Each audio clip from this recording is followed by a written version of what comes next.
Welcome to the Simplified Year podcast, designed to support a rhythm of remembering what matters and releasing what doesn't through the sacred act of simplifying. This is a monthly episode where I'll do an overview of what we're covering this month in the Simplified Year rhythm, share some insights into what this journey can look like, and also, hopefully, help you not to feel alone no matter how your journey actually looks right now, because trust me, I've been there and I get it. I'm Brianna, a mama of 3, a minimalist, and a woman who deeply values what's honest and sustainable. Simplifying actually saved my life when I was so low I was ready to give up. So I take it seriously. After years of struggling and eventually mastering my own clutter, routines, and habits, clawing my way out of depression, anxiety, and self-shame as an ADHD woman with almost no support, I eventually started my online business career in roughly 2018 as a minimalist coach for moms who were overwhelmed with their clutter. Today, I'm still wildly passionate about helping other women simplify so they can live joyful, fulfilling lives with less stress and more ease. Simplifying is foundational in everything I do and has threaded its way into all the multi-passionate different directions my business has taken over the years. This isn't just some side hustle or random tangent for me. It matters so much. The Simplified Year rhythm is the result of almost a decade of my learning, implementing, and simplifying my stuff, my calendar, my business, and more, and then helping other women to do the same. I created it to repeat every year while still meeting you right where you are each time you return.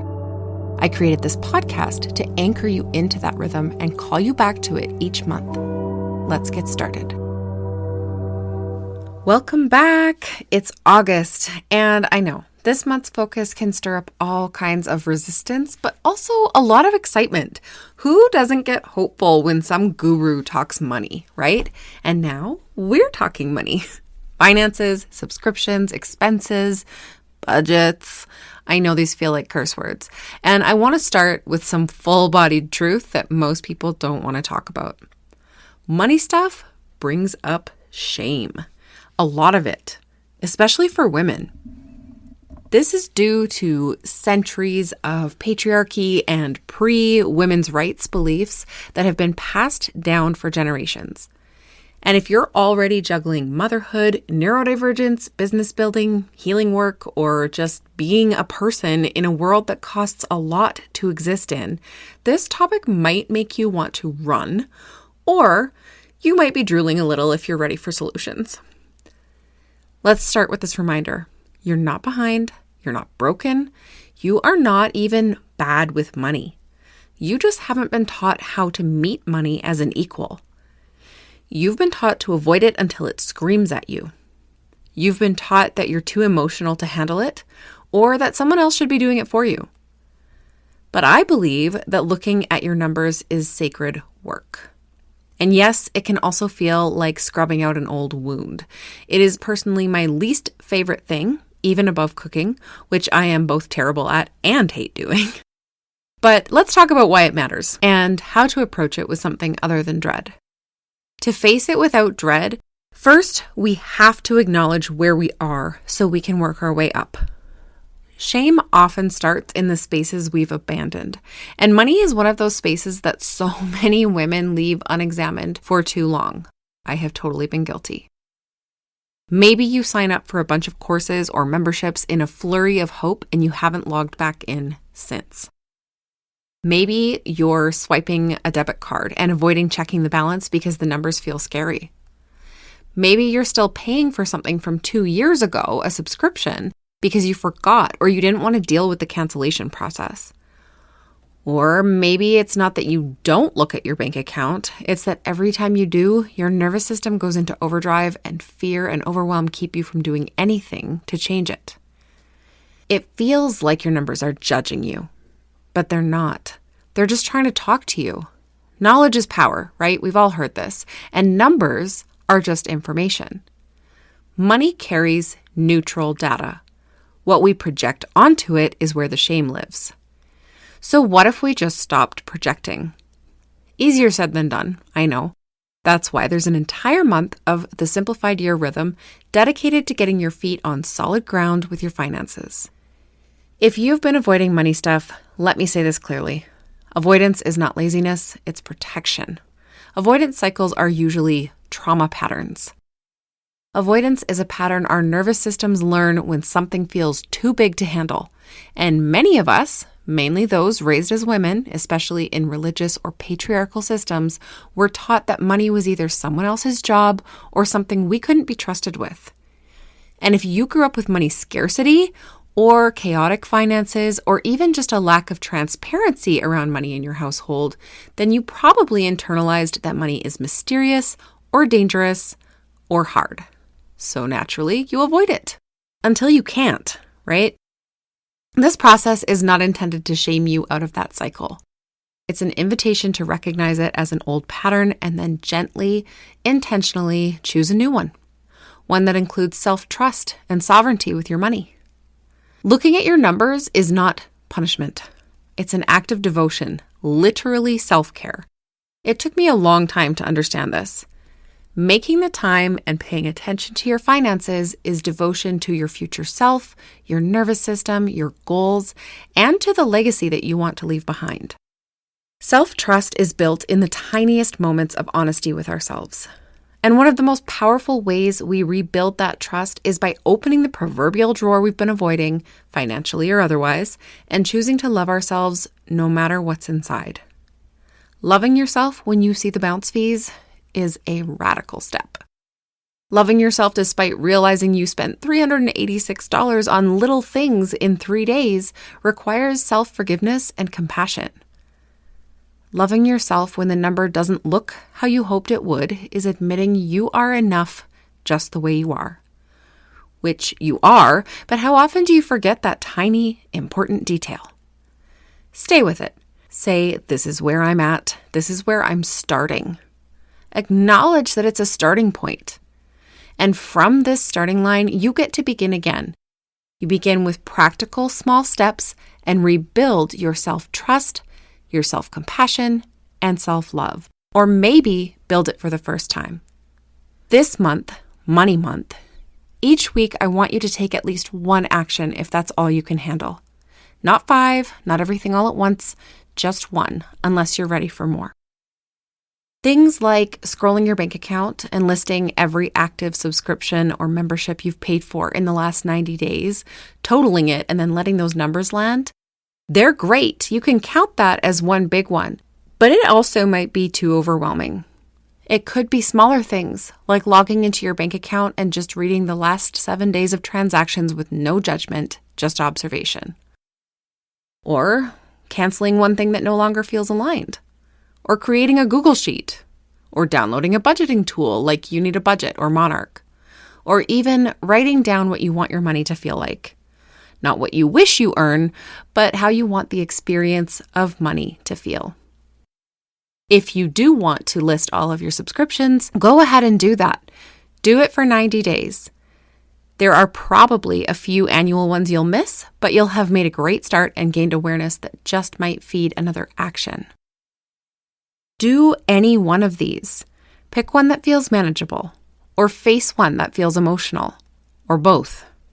Pick from the lists inside the weekly posts, which are linked in the description box. And while you do it, breathe.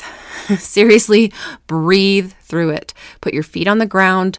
Create a ritual for money tasks that allows your nervous system to be prepared and know what you're preparing it for, similar to muscle memory with habitual actions we take, or rituals that help us be productive, like always doing the same 5 things in the same order as we sit down to work so that we don't forget something. Let this be sacred instead of scary. And let's go deeper into that for a moment. In shamanic practices, everything has energy, and money is energy. It's not just paper or plastic or a digital code. It's power. It's the ability to exchange. It's permission to choose for yourself. It's a story you've written since the first dollar you ever made. Every dollar you spend is a vote for the world you believe in. Every subscription you keep is a thread of commitment, a drain on your energy that you need to ask yourself, is it worth the drain? And sometimes those threads are tied to identities that no longer fit. The girl who wanted to be an artist, the business owner who thought that a course would save her, the mom who bought every program hoping to feel more in control with her kids' neurodiversity. You can thank those past versions of you and then let them go, because the you that you're becoming deserves space to grow. Money can feel heavy, but you're not fragile or weak. You are deeply capable of sitting at your kitchen table with a warm cup of something and opening the money tab without spiraling. You can do this. And every time you choose honesty over avoidance, every time you stay present for 5 minutes longer than usual, every time you cancel something you no longer need, you are building a foundation for a simpler, more sovereign life. And I don't know about you, but that is the kind of wealth I want. Just remember, this is not about perfection. It's not a one and done. It's not about budgeting every penny, unless that feels good to you. It's not about getting through it all on your first pass. You have a life and you need to live it. It's about returning to your own rhythm, building habits to support you so that things get easier. It's about coming back again and again and never giving up. Letting money serve you, not the other way around. And letting your numbers reflect the truth of who you are, what you want in your life, and where you're headed instead of the shame of uncertainty. I recently had to come back around to this again myself, since it's not a habit that I love. I've gotten better at it over the years, but it is not a habit that I love. I even hired an accountability coach to keep me on top of it for years, just so that I could get the bare minimum done. But recently, I went through a long stretch of time where I was unable to work, and my normal income dropped drastically. And I went back and I looked at my finances again, and I was shocked at the number of subscriptions that I really was able to let go of, or the expenses that I was able to cut back on. So just know that if you come to a point in your life where you have sort of grown into your new level of income and changed your standard of living to a way that costs more, and then you have a fallback in income, you can revisit.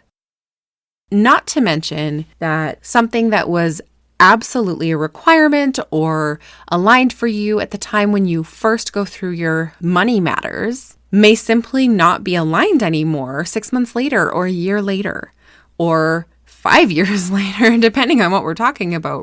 This is the point of a yearly rhythm, is that you always come back and check again, because our lives change, our situations change, and how we feel about things change. We grow as a person. And so what we thought was important at one time might not be important in the future. This is another reason why there's no reason to shame ourselves or judge ourselves based on the fact that we had subscriptions that didn't make sense anymore, or that we've been spending too much money. We have evolved, and so our financial situation has changed. All you need to do is acknowledge it and start taking action to change it. You are doing beautifully, so long as you're trying. And I'm proud of you for being willing to look at it. Even if you just listened to this, took a deep breath, and looked for 1 minute, that counts. It's a start. Just start. Trust yourself. Build that trust muscle. Keep on taking steps. You can do this. Remember, whether you're doing this in rhythm with us or you hopped in at whatever point is aligned in your life right now, you are right where you need to be. Head over to the Simplified Year Rhythm tab on the Substack publication, which is linked in the show notes, and do a quick search for the area of your home or life where you need the most support, or for the name of the month we're in right now. I'll talk to you next time.